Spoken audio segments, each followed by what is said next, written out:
আমরা এসেছি ইন্ডিয়ানা স্টেটের রাজধানী ইন্ডিয়ানাপোলিসের পাশে সুন্দর ছিমছাম একটি শহর কার্মেল। এই কার্মেলে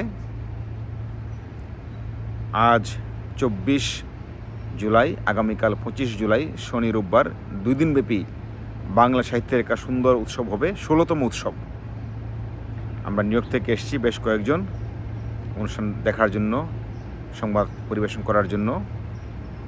খুব ভালো লাগলো। কাল বিকেলে বেশ কয়েকটি জায়গা বেরিয়েছি। খুব আসলে নিউ ইয়র্কে বাইরে আসলে একটা অন্যরকমের আনন্দ লাগে, যে ফাঁকা ছিমছাম সব কিছু, একটা নীরব পরিবেশ, এটা অন্যরকম একটা আনন্দ দেয় এবং আশা করি সুন্দর অনুষ্ঠান হবে। আমি আগেও বলেছি যে নিউ ইয়র্কের বাইরে যারা বাঙালিরা আছেন তারাও বাংলা সংস্কৃতি চর্চায় নানা কাজ করছেন, নানা চেষ্টা করছেন যেন তাদের নিজেদের যে পরবর্তী প্রজন্ম তাদের কাছে বাংলা সংস্কৃতিকে পৌঁছাতে পারেন, সেই সাথে বিশ্ব দরবারেও আমাদের সংস্কৃতির যে দারুণ সব দিক আছে তা তুলে ধরতে পারেন।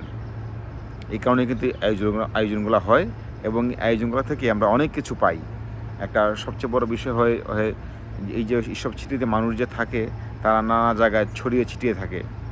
উৎসবগুলো হলে হয় কি, সবাই একসাথে হয়, দেখা সাক্ষাৎ হয়, এক আনন্দ ভাগাভাগি হয়, মিলন মেলা হয়। এগুলা জীবনে খুব গুরুত্বপূর্ণ। ব্যস্ত সময়ে যেহেতু সবাই পার করে, তার মধ্যে যখন সবার সাথে একটু দেখা হয় একসাথে, এটা আনন্দ অন্যরকম। আর সামারে এটা সম্ভব, শীতে আসলে তাও সম্ভব হয় না। সেই কারণে আমেরিকার প্রত্যেকটা স্টেটেই যখনই তাদের এই সামারের টাইমটা আসে তখন তারা নানা উৎসব আনন্দে মেতে ওঠে। এটা আমাদের হাজার বছরের বাংলা সংস্কৃতির ঐতিহ্য। এ থেকে আসলে আমরা দূরে থাকতে পারি না। এই আয়োজন করতে অনেক কষ্ট হয়, মাসব্যাপী নানা প্রস্তুতি নিতে হয়, তারপরে এগুলো করি। আমরা সবাই করি এই কারণে যেন আমাদের যে সংস্কৃতি তা যেন আমরা বিশ্ব দরবারে তুলে ধরতে পারি। আমরা চাই এই যে ইন্ডিয়ানার যে সাহিত্য সম্মেলন, সেই সম্মেলন অনেক দূর যাবে।